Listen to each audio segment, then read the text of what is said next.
Oui, bonjour, mesdames et messieurs. Alors, un tutoriel sur comment réparer une fuite de robinet thermostatique, hein, souvent ce qu'il y a dans les douches maintenant. Et vous avez le robinet qui fuit, hein. Donc, vous avez de l'eau en dessous comme ça. Donc, vous touchez, petite fuite d'eau, même quand le robinet est fermé. Alors, ça c'est très facile, vous allez voir, avec une clé plate de vin, un petit tournevis. L'outil, ça c'est des clés Torx, on appelle ça, hein, pour dévisser une petite vis en dessous. Et ça se règle très rapidement. Donc on va faire le tutoriel, on va démonter la vanne d'arrivée, hein, enfin le robinet d'arrivée. C'est ce joint là qui fuit. Il peut aussi avoir le joint aussi qu'il y a dans le mitigeur eau chaude aussi, qui est là, hein. Donc on va faire celui-là. Alors, avant tout, pour commencer à faire ce tutoriel, déjà il faut fermer les vannes. Vous fermez votre arrivée d'eau froide et vous fermez votre vanne d'arrivée d'eau chaude. Voilà. Ensuite, vous dégagez un peu la pression dans le robinet, s'il reste un peu de pression d'eau. Vous ouvrez votre robinet, vous voyez, il y a toujours un peu de pression. On évacue la pression. Voilà. Donc là, on n'a plus d'eau, hein, nulle part. Nous avons sur ces robinets une petite vis qui se trouve en dessous, on ne la voit pas, avec un petit capuchon. Alors, avec votre ongle, vous pouvez l'enlever souvent, voilà. Alors, mettez une serpillière sur l'évacuation de la baignoire pour ne pas paumer vos vis. Petite serpillière comme ça. Voilà le capuchon, donc on va le mettre de côté. Et vous avez une vis qui se trouve juste là, qui permet de bloquer le capuchon, donc avec une clé. Alors regardez votre clé qui va dessus, hein.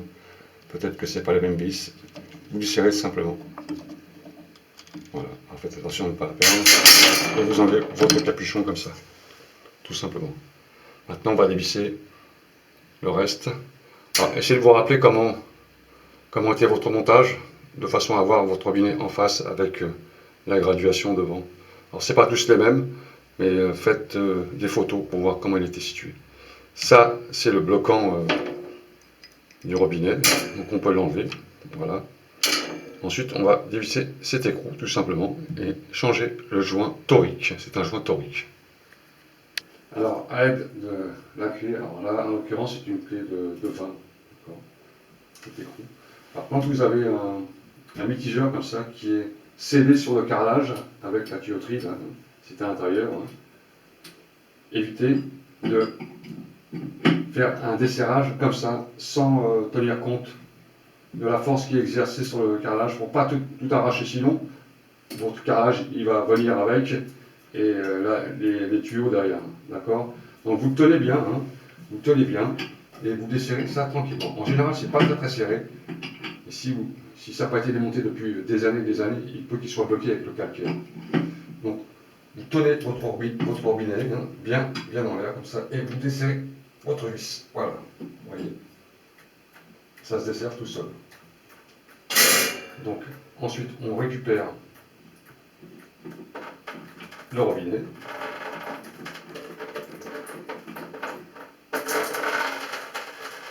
Voilà. Là on a sorti le robinet. C'est ce petit joint qui fuit. Petit joint noir qui est là, un joint circulaire. Et on va simplement le changer. Et le problème sera réglé. Donc on va le faire ensemble. Donc voilà le robinet. Alors, si vous avez un petit bac comme ça, ce serait bien pour nettoyer les traces de calcaire s'il y en a à l'intérieur. Alors des fois, ça c'est plein de calcaire à l'intérieur, hein. C'est ce qui permet de libérer l'eau, hein, et de filtrer l'eau. Alors vous le tournez comme ça à l'intérieur, on voit une petite trappe qui se ferme et qui s'ouvre. Vérifiez si c'est entartré, hein, c'est du calcaire. Voilà. On le remet en position fermée, hein. Il faut qu'il soit fermé au remontage. Là, il est ouvert, et là, fermé, voilà. Alors, on va sortir ce petit joint, donc à l'aide d'un petit tournevis. Alors, ne l'abîmez pas en sortant, car si vous avez besoin d'un exemple, prenez ce joint et allez au magasin acheter ce petit joint. Ça se vend par pochette.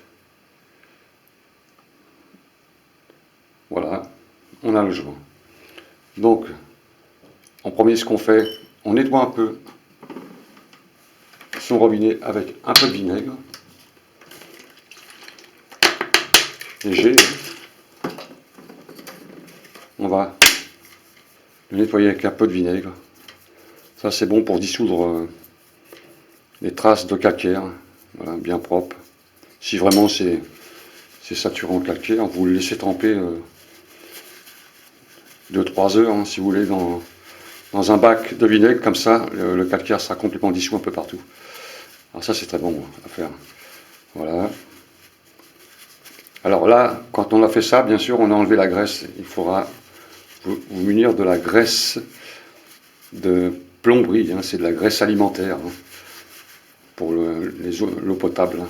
C'est une graisse spéciale, un peu chère, mais c'est nécessaire quand on a des fuites. Il faut remettre un peu de graisse sur les joints. Voilà. Là, on a notre vanne qui est nettoyée. On prend le joint qu'on a acheté. Alors, ça s'achète en pochette. Au détail, on n'en trouve plus. Hein. C'est pas comme dans les marchands de couleurs qu'il y avait une époque. Et on va remettre le joint qui est normalement de même taille. Alors, deux fois, ils sont un peu plus gros. C'est normal car le joint il s'est dilaté. Hein. Et on va mettre un joint propre à l'intérieur. Oui, ça a l'air d'aller. Alors, remettez un peu de graisse.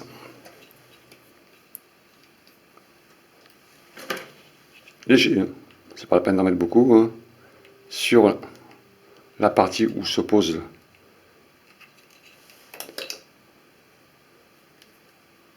le joint torique. On met un peu de graisse comme ça. Et on remet son joint à la même place que l'autre. Il va épouser la forme et se remettre en place tout seul. Hein. Voilà. Là, on a remis son joint torique. Un petit coup de graisse dessus.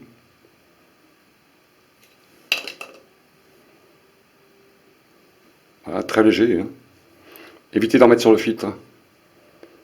Sinon, ça va obstruer les trous. Hein. Juste sur la partie du joint, comme ça. Très léger. Voilà. Là, on a réparé sa fuite d'eau, tout simplement. Maintenant, on va la remonter. Donc, pour le remontage, on nettoie un peu la surface ici. Hein. Vous regardez si c'est pas trop sale ici. Bien nettoyé, que ce soit bien propre avec un chiffon ou un sopalin. Voilà. On reprend son robinet. On revisse.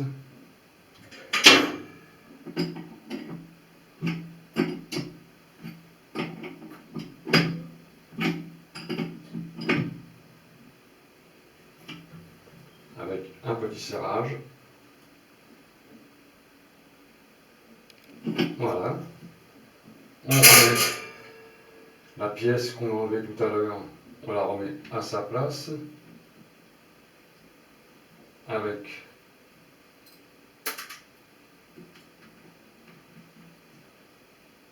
son capuchon. On revisse la vis derrière.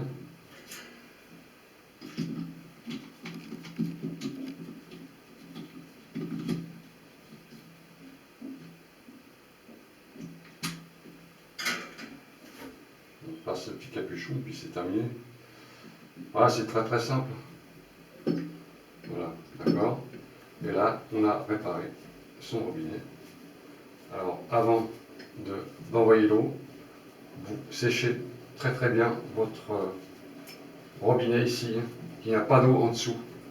Hein, on va faire un petit contrôle pour voir si la fuite continue ou pas. Voilà, on va remettre l'eau. Donc, je remets l'eau et je fais un essai. Alors, vous faites couler un peu l'eau.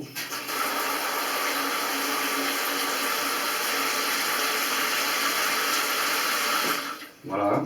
Ensuite, vous regardez avec vos mains si vous avez une trace d'eau ici. Alors contrôlez, peut-être même 1 heure après, hein, vous revenez, vous refaites un contrôle. Hein. car il se peut aussi que vous ayez mal mis le joint, ou alors il n'est pas identique à celui qui était avant, car on a du mal à trouver les joints maintenant identiques sur certains robinets. Mais celui-là, il va, donc ça va. Voilà, là on a réparé sa fuite.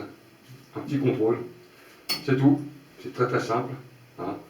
Juste une clé de vin, un peu d'outillage, et puis l'achat d'un joint et de la graisse silicone, ça s'appelle, hein. C'est de la graisse spéciale plomberie, hein. Graisse alimentaire. Voilà, la fuite est réparée. A bientôt, j'espère que ce tuto vous sera utile. Vous pouvez partager cette vidéo avec vos amis, hein. Et puis abonnez-vous à ma chaîne, il y a pas mal de tutos sur un peu tous les sujets de maison, hein. Toilette, cuisinière électrique, comment la brancher, les ordinateurs aussi, plomberie. Il y a un peu de tout sur ma chaîne, un peu d'humour, un peu de musique aussi. Enfin, ça, c'est pas le principal de la chaîne. C'est surtout les tutoriels. Voilà, au revoir à tous, à bientôt.